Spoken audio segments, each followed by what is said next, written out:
Hello again and welcome. Today we are going to be discussing the role of ethics and decision making. Morality is the collection of values that guides our behavior. Ethics is a systematic statement of right and wrong, together with a philosophical system that both justifies and necessitates rules of conduct. I'm going to be discussing with these slides and our presentation here today material and information found within your second chapter of the Legal Environment of Business textbook, which we are studying. So all of this information is contained within that chapter, and I hope you've read it by now, and this is just another example of our attempt to discuss and synopsize the areas of the chapters which are important and that you should study especially. Ethics involves a rational method for examining our moral lives, not only for recognizing what is right and wrong, but also for understanding what and why we think a matter is right and wrong. I really like this quotation from Dr. Martin Luther King. And the quotation is, and you may have heard this before or read it, if outside of your textbook, because it is found in your textbook too. If we are to go forward, we must go back and rediscover those precious values that all reality hinges on moral foundations. I want you to think about that quote, especially as you've studied and considered the role of ethics in decision making with this section. I think it's really insightful, and it's a famous quote, and it gives us so much pause to consider. Ethics and law are complementary. Think about that. Both consist of rules to guide conduct in a civilized society. Both law and ethics, to an extent, deal with what is right and wrong. Society's ethical values may become law through legislation or judicial decision making, and that would be court decisions. Obedience to the law is generally morally or ethically correct. Now, there are differences, obviously, between ethics and the law. Unlike ethical systems, the law can be applied to impose both civil and/or criminal sanctions. Now, there may be occurrences, too, within codes of ethics, professional responsibility, that there would be sanctions for violations as well. But generally, the law can be applied to impose civil and criminal sanctions, whereas generally ethical systems do not. Ethical systems involve a broader-based commitment to acceptable conduct or behavior. Law, on the other hand, sets only minimal standards of conduct. The law can never be specific enough to regulate conduct, for example, in a business environment. In other words, we'd have literally a code or laws covering everything, and that just can never happen within the conduct of a business setting. Ethical values are ultimately superior, as your authors suggest, to law in ensuring responsible business behavior. Think about that. Think about how ethical values are ultimately higher or more superior to the law in ensuring that behavior in a business context is reasonable and responsible. Let's talk about ethical principles and philosophies. This is a large section of your chapter devoted to the study of duty-based ethics and outcome-based ethics. Generally, ethics can be divided into these two categories: duty-based ethics, outcome-based ethics. And all this is found within your textbook. Duty-based ethics is grounded in the notion that every person has obligations to others. Outcome-based ethics focuses on the impact of a decision as whether it benefits the community or, for example, in a corporation, their shareholders. Let's talk about formalism. Formalism in the context of the role of ethics in decision making. Formalism is an approach to ethics that affirms an absolute morality. A particular act in itself is right or wrong, always and in every situation. There's no distinction, there's no deviation or anything in between. It's either right or it's wrong. Formalism is primarily a duty-based view of ethics. To be ethical, you have a duty or a moral obligation not to lie, for example.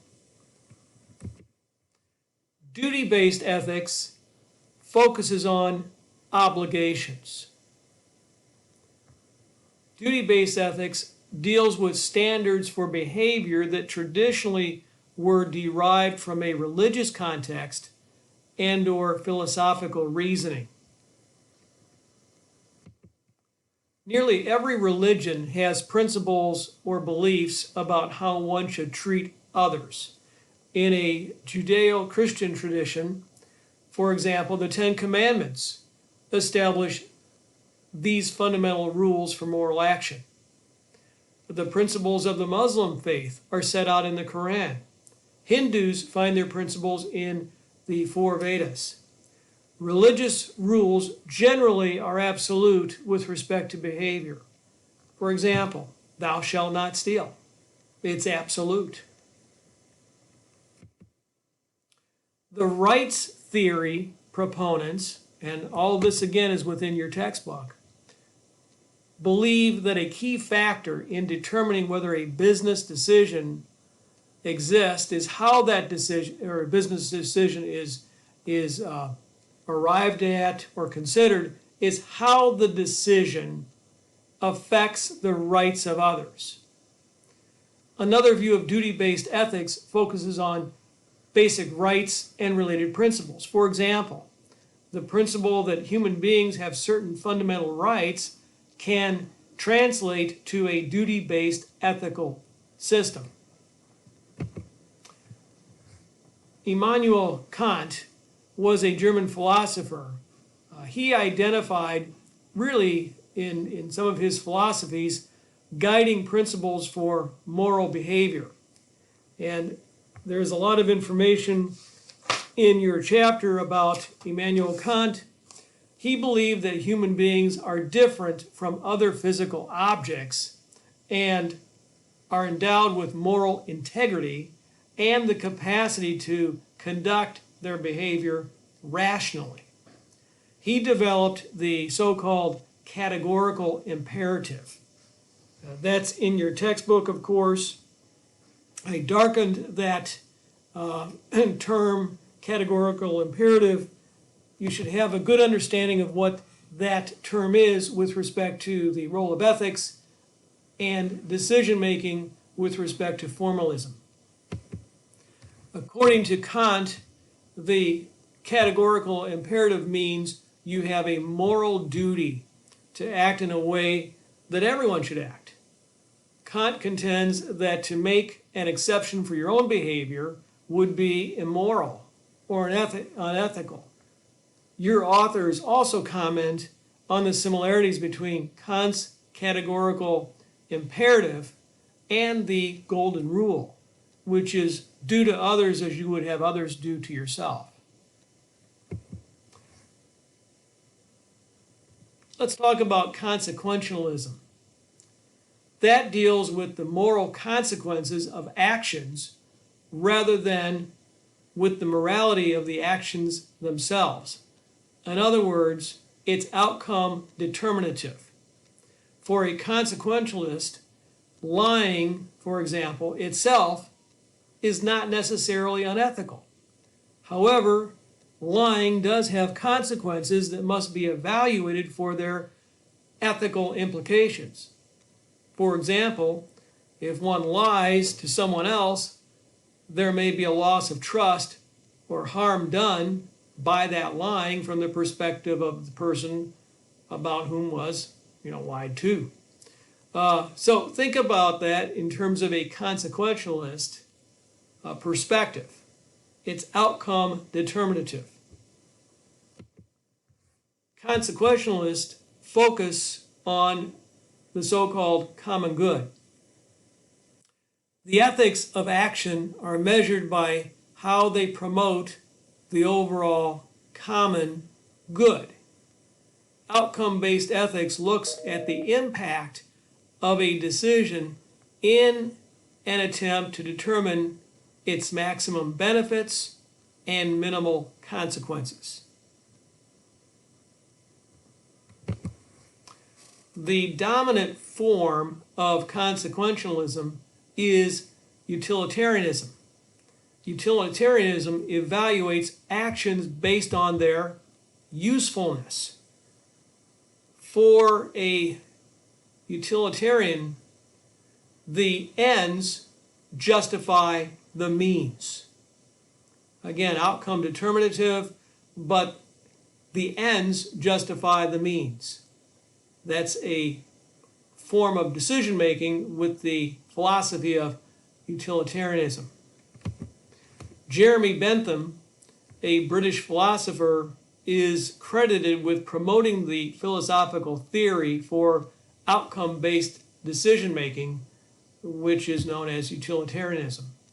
Both he and another British philosopher, John Stuart Mill, taught that, and I put this in quotation marks, the greatest good for the greatest number, the greatest good for the greatest number is the guiding principle of the utilitarian school of ethics. Under a utilitarian philosophy of ethics, conduct is morally correct when among the people it affects, it produces the greatest amount of good for the greatest number of individuals. The focus is not on the least amount of harm to those individuals, but the greatest good that will be presented to the majority. When an action affects the majority adversely, it would be considered morally wrong. Let's also talk about utilitarianism from a cost-benefit perspective or analysis.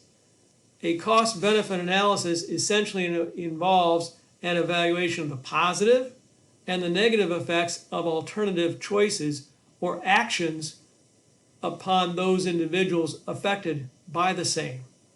Cost-benefit would be to examine the usefulness and the outcome determinative factors in making that choice or decision as it may be.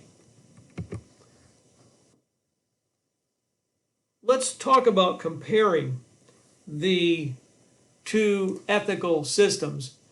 This comparison is noted in your textbook. I thought that table 2.1, examples of ethical formalism, and table 2.2, examples of ethical consequentialism, are just excellent. They give you some examples, some quotations to consider.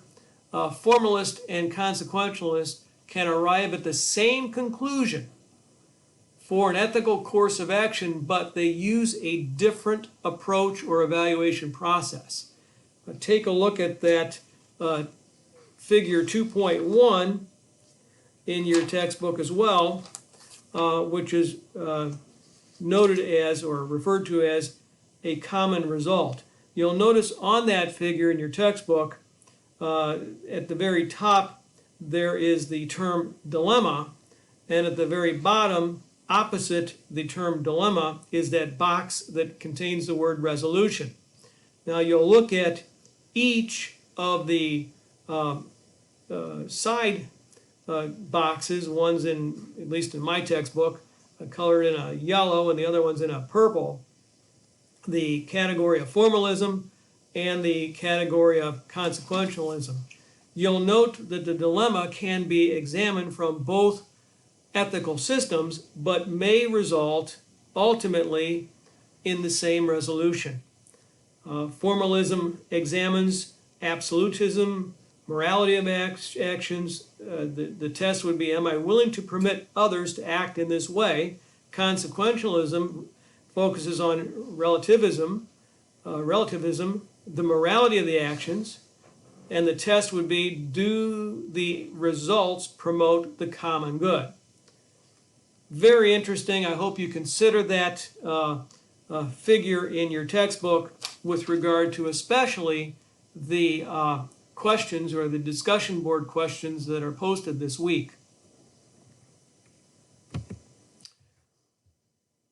In comparing the two ethical systems, let's talk about a consequentialist perspective. For a consequentialist, the act of, for example, secretly monitoring oneself is ethically neither right or wrong. It's the end result that is ethically the focus. It's the end result that is ethically the focus. In some situations, and this would be an example of possible problems with the utilitarian approach, an action that produces the greatest good for the most people may not seem to be the most ethical. For example, consider whether there is an 85% cure rate in a drug administered to ailing individuals. The same drug causes disastrous consequences, however, to 15% of those administered the drug. A utilitarian analysis would conclude that it is ethical to produce that drug because it benefits the greater whole. So if we look at 100% of the intended focus, 85% result in a cure rate, 15% obviously suffer disastrous consequences. The higher percentage represents success and a benefit that would favor the whole by comparison to the very small percentage that suffer disastrous consequences.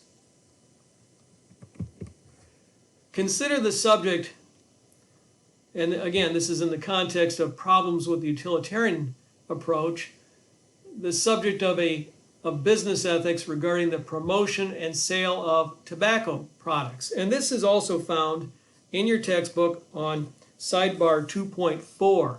As your authors note, cigarette smoking kills hundreds of thousands of people every year. Question, is it ethical, therefore, for cigarette manufacturers to continue to sell their products? So look at sidebar 2.4 and consider that and think about that. I think it raises some very, very interesting questions for your consideration and further evaluation. Let's talk about organizational code of ethics. Most, I would think today, almost nearly all corporations have their own code of business ethics. That's larger corporations, even mid-sized corporations. Even small corporations have often their own set or code of ethics that they'll call codes of ethics or codes of standard behavior. These codes are really sources of business ethics for that particular organization or organizations, if you will. Professions such as law and medicine have long traditions of codes of ethical behaviors. Other professionals do as well, such as accountants, and they've developed codes of ethical conduct as well. For example, if one's ethical conduct as an attorney does not meet the standards set forth within professional responsibility, there may be consequences. And the consequences may result in the attorney or the professional being disbarred or not allowed to continue for a period of time or for a lengthy period of time in their given profession. So there are consequences, and I mentioned this earlier with respect to violations of certain codes of ethical behaviors that go beyond the law being breached itself. Let's talk about the stakeholder theory. Your authors have a section about the stakeholder theory. I want to make sure that you're also aware of that and that we focus just a little bit of our attention on that here in this segment. Modern consequentialist ethics, known as stakeholder theory, maintains that ethical corporate behavior depends on managers who recognize and take into account the various stakeholders whose interest the corporation or the corporate impacts affect. Stakeholder theory includes, but goes beyond, the responsibilities of corporate governance, which focuses on the legal responsibilities of managers to society and even to an extent the investors or the owners of the corporation. Stakeholder theory holds that ethical corporate behavior requires that directors and managers take into account everyone whose interest the corporate or the corporation impacts, and that's called stakeholders. Please look at the stakeholder theory section in your textbook under sidebar 2.1, the demise of Arthur Andersen. I think if you haven't heard about that or read about that large, very, very large and famous accounting firm used to be in existence, Arthur Andersen, read about that. We'll also talk about that in the context of criminal law later in our course, where a corporation can literally be held criminally responsible. But this is with respect to corporate social responsibility with regard to the stakeholder theory of ethics. So do read that. And that concludes our discussion here today. This is a very interesting chapter, in my opinion, and I want to give you just a little bit of trivia or insight from a historical perspective. Here's the question, and here's a trivia question, I suppose. When were the first courses of ethics taught in law schools? Were they taught, for example, in the early 20th century? Were they taught in the 60s? Or have they been taught most recently? Earlier textbooks that I've taught from here at Harper College did not have sections involving ethics or ethical considerations. But the trivia question I asked is, when was the first ethics course or courses taught at law schools, American Bar Association approved law schools? And the answer to that is in the late 1970s. And that was brought about with respect to what happened in the early to mid 1970s regarding then President Richard Nixon, who resigned from the presidency. And his actions with respect to matters that led to the resignation from the presidency have been examined not only from a legal perspective, but certainly from an ethical perspective on a variety of levels.